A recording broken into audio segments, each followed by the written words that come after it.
Okay, we're going to talk about lesson 9.2, which is sine and cosine ratios. And we have talked about tangent ratios. Tangent ratios involve both legs of the triangle, does not include the hypotenuse, just the legs. But the sine and cosine actually involve one leg and one hypotenuse, and we have a ratio for that if we're looking at angle A and then looking at opposite sides and adjacent sides and hypotenuse. So before we talk about the sine ratio, let's just mark our triangle. I have triangle ABC. It's a right triangle. And I'm just going to use angle A. We could use angle A or angle B, but in this case we're going to use angle A, and the sides oriented to angle A, the side opposite is BC. So I'm going to put opposite side here. The side adjacent is AC, so that's the adjacent side. Adjacent means next to. And then the longest side, or the side opposite the right angle, is the hypotenuse. Now, if I were to do B, angle B instead of angle A, the opposite side that would then be side AC, and the adjacent side would be side BC, but the hypotenuse will always remain the same. So we have a ratio for sine. Sine of angle A is the leg opposite over the hypotenuse. And we usually use an abbreviation for this and say opposite over hypotenuse, like that. And normally we'll have some value for the opposite side and the hypotenuse, but we're just looking at which side to put where right now. For the cosine, we would use the adjacent side, which is ADJ, over the hypotenuse.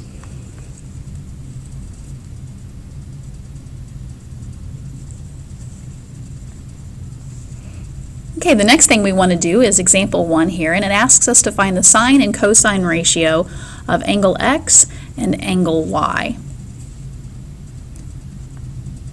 Since we're doing two different angles, I'm going to start with angle X here, and I'll just kind of cut our screen in half. So according to angle X, our side opposite would be 64, our adjacent side would be 48, and our hypotenuse would be 80. And it's probably a good idea to go ahead and label those and orient the sides to your angle before you get started. So we want to do the sine of angle X here. And the sine of angle X, the sine ratio is opposite over hypotenuse again. And we're just going to substitute those values in. The opposite side is 64, the hypotenuse is 80, and then if you have a ratio that can be reduced, you want to go ahead and reduce that. And this one can be reduced by 16, which would be 4 over 5 would be the sine of X there.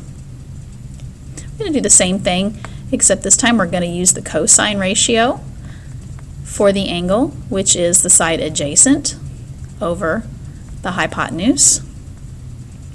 The adjacent side is 48, the hypotenuse is 80, and those are both divisible by 16. The ratio would be 3/5 for that one.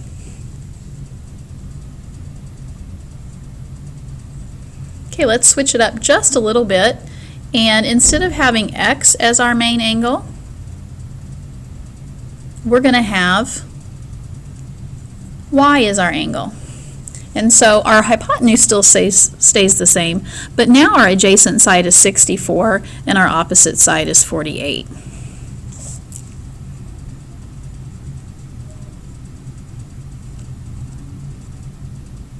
So if I want the sine of angle Y, again I'm going to take the opposite over hypotenuse. The opposite side is 48. The hypotenuse is 80, and that's going to reduce to 3/5. And then for the cosine of Y, we have the adjacent side over the hypotenuse. The adjacent side is 64, the hypotenuse is 80, and that one reduces to 4/5. And you can see that the sine and the cosine switch ratios when we go to a different angle, even though they have the same ratio. Like for sine of x is 4/5, cosine of y is 4/5. Cosine of x is 3/5, sine of y is 3/5.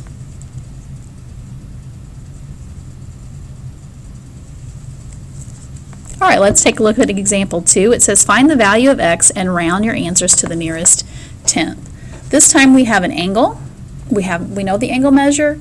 We know one side. We're going to try to find another side, and we're going to set up a ratio depending on what we have. If we have an opposite side and a hypotenuse, we're going to use the sine ratio. If we have an adjacent side and a hypotenuse, we're going to use the cosine ratio. We obviously have angle 35 here. It's 35 degrees. We have the adjacent side to that angle, and we have the hypotenuse. So when I set up the ratio, I want to set it up so that I'm using the cosine because I have the adjacent and the hypotenuse. So I have cosine of, now the last time we did x, this time we actually know the degrees. So I'm going to put cosine of 35 equals the adjacent side, which is x, over the hypotenuse is 20. And now cosine of 35 is an actual ratio, a number, a decimal, and we're going to get that in a second, but we're going to first solve for x, or at least get x by itself, multiply both sides by 20, and that gives me x equals 20 times the cosine of 35 degrees. So you're going to use your calculator. You finally get to use all those trig buttons on your calculator, whether it's sine, cosine, tangent. We're going to find first the cosine of 35 degrees, and then multiply that by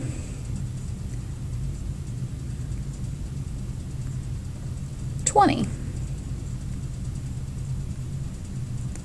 I got the cosine of 35 is 0.819, and then multiply by 20 is 16.4, and it did say round to the nearest tenth, so we're going to leave it as 16.4 for x, and that'll be our adjacent side. We want to do the same thing with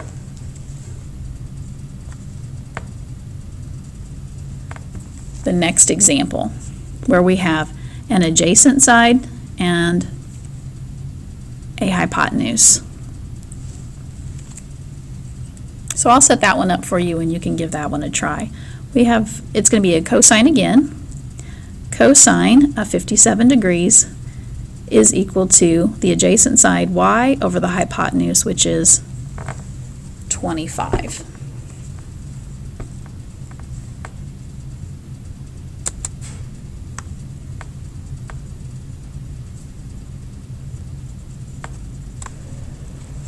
Okay, so from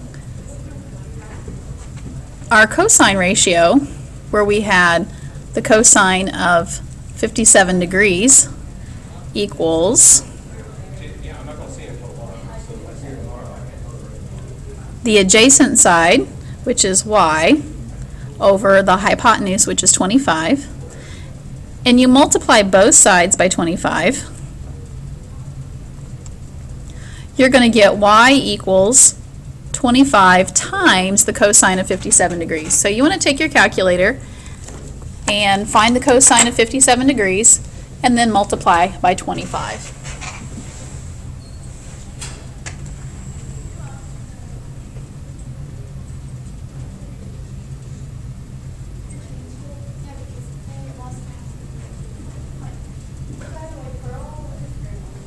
And you should get 13.6 as your measure for segment Y.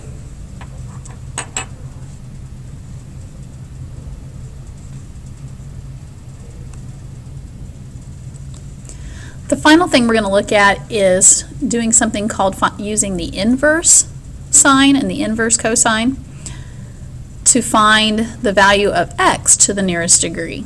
So when I do my ratio, I actually have the sine or cosine. I don't have the actual measurement. So I'm going to set this up. I have my angle. I have angle x, and I have the side opposite that angle, and I have the side that's the hypotenuse, which is 10 here. So if I have the opposite side and the hypotenuse, I'm going to use sine because it's sine equals the opposite over the hypotenuse. So I have sine of x equals opposite side, which is 6.5, over the hypotenuse, which is 10. And I'm going to simplify 6.5 divided by 10 and get sine of x is equal to 0.65.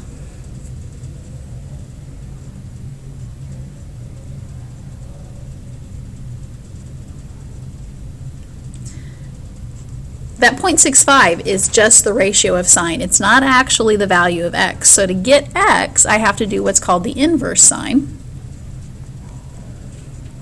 on the 0.65.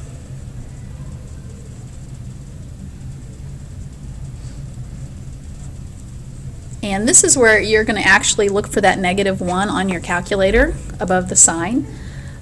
Some calculators you may be able to go directly to the inverse sine button. Some of them you're going to have to hit that second or shift button to get to the inverse sine. But you'll do inverse sine of 0.65.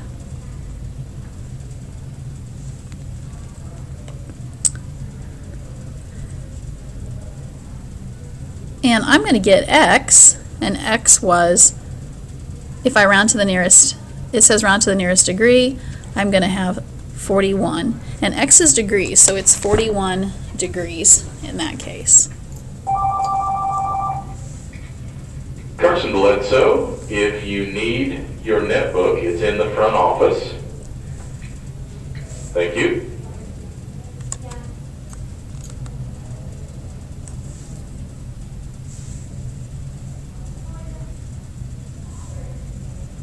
Okay, now I'm going to do the same thing for the other problem. I have angle x again.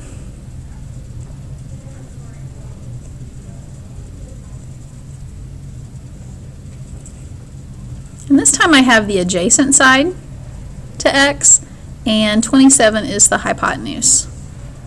Because I have the adjacent side and the hypotenuse, I want to use cosine to help me out with that one. I know cosine of x is adjacent over hypotenuse. The adjacent side is 10 and the hypotenuse is 27. Again, I want to simplify 10 over 27.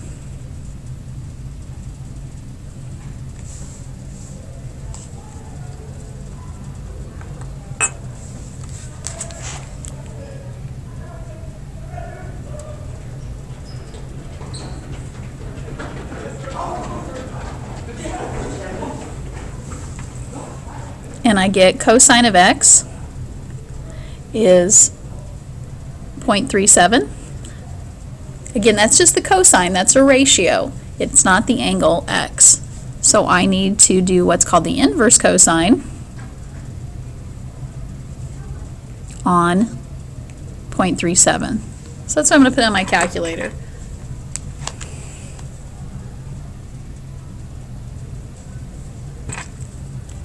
Realize that may be a little bit hard to see, so I'll rewrite it up here. X equals the inverse cosine of 0.37. Put that in my calculator.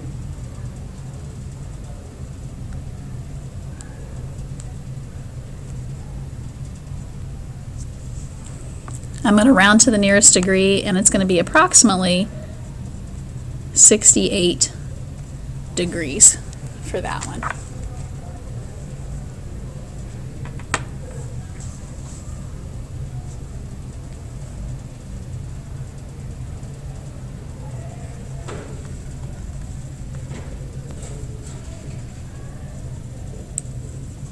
Okay, let's do the next triangle. We have angle x.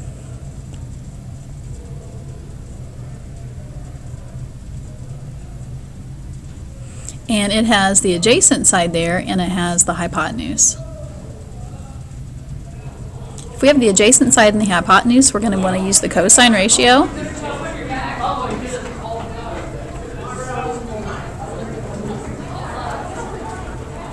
So I'm going to put 10 over 27.